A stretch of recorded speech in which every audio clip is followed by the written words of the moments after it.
What's going on, everybody? It's your boy Tactix, and don't mind the excessive ass and titties in the background. Ignore that. Don't even worry about that. But anyway, yes, I just came back from watching The Amazing Spider-Man, and I gotta say, it wasn't so amazing. In fact, this movie was hot garbage. I'm sorry to say it, but I was not at all impressed. I actually went and saw it with my homegirl at a drive-in movie.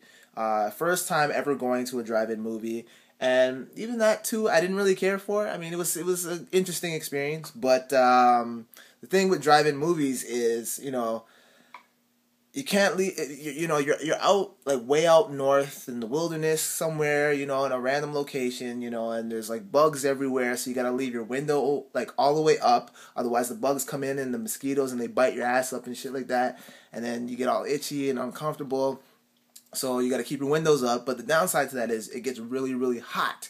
You know what I mean? Because your car is off and you don't want to, like, leave your car running and the engine running. Anyway, that's not even important. But what is important is that this movie, it sucked. I'm sorry. I know a lot of people might disagree with me because I checked on IMDb and the movie actually got like a 7.7. I wouldn't even give it that. I would give it maybe a 5 because I don't know. My gripe with it was I knew this was an origin story, and so I kind of went in with low expectations and was still disappointed.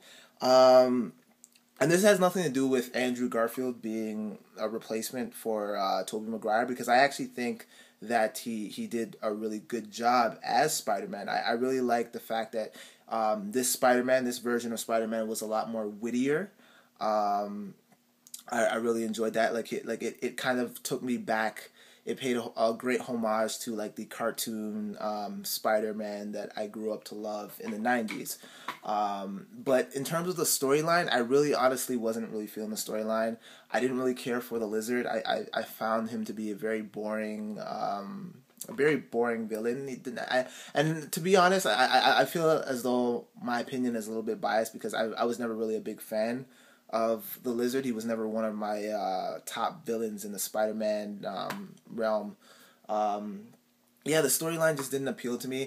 And what really bothered me also is I found myself comparing the new version, like this new Spider-Man movie, to the older one, and I feel as though the older one was done so well. It was a phenomenal film. I think, maybe phenomenal is, taking it a bit far, but in comparison to The Amazing Spider-Man, I thought they did a terrible job in remaking the origin story because everything just seemed so rushed. And hopefully I don't spoil this for anybody who hasn't seen it yet, but I just feel as though, like, especially when he got bit by the spider and then he started developing his powers, it happened too quickly and there was no actual development. Like in the original one, Tobey Maguire, like Peter Parker, he gets bit, he goes home, he starts feeling all sick, and he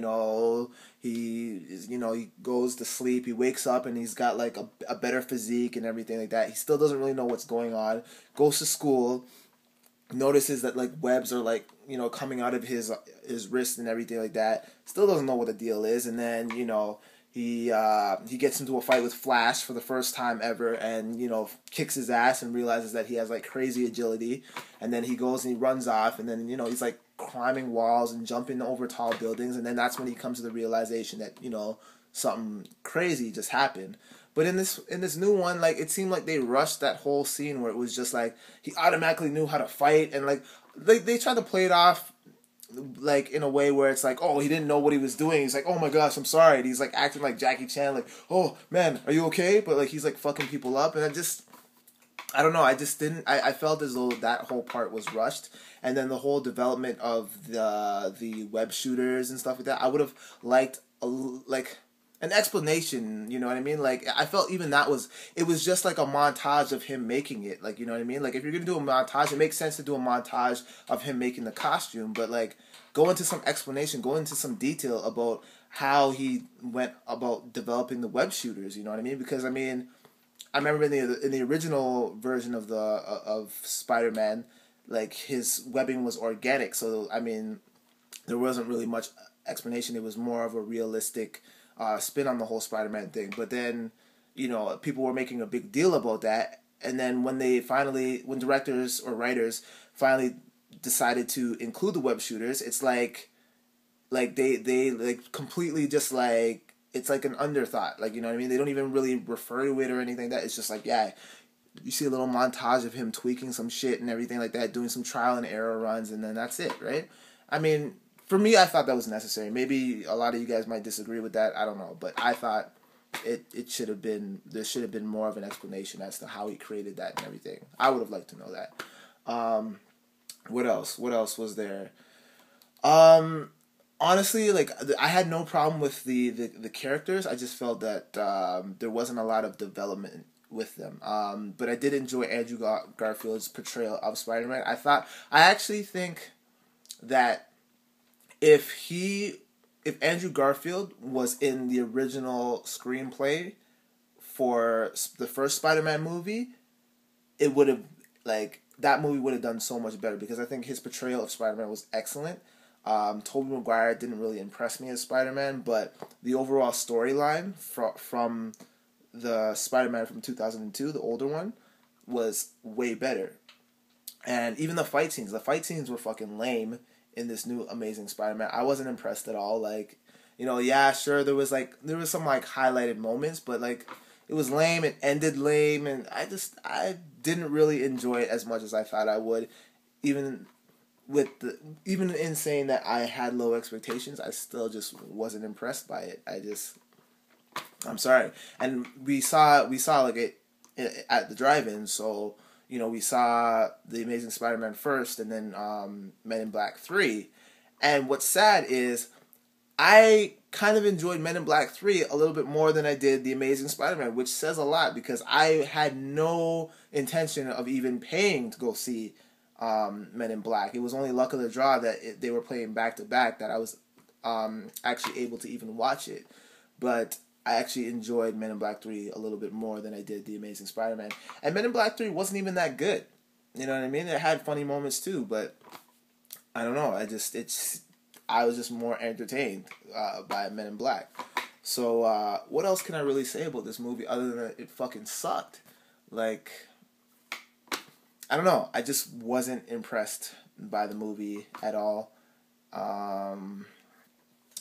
Oh, another thing, they never said the line. Uncle Ben never said the fucking line. The biggest line in Spider-Man history. With great power comes great responsibility. Where the fuck was that part? I mean, even if it's overused, like, it should have been said. Like, and again, he doesn't, like, Uncle Ben is supposed to die in his house, isn't he? In the comic book, that's how it happened. But yet, even that, like, the whole altercation between him and with Peter Parker and Uncle Ben, it just didn't. It wasn't heartfelt enough. I just didn't emote with that scene, and then how he just dies like that. It was just completely random. That was fucking hot garbage. I didn't like that at all. Another thing I didn't like before I run out of time.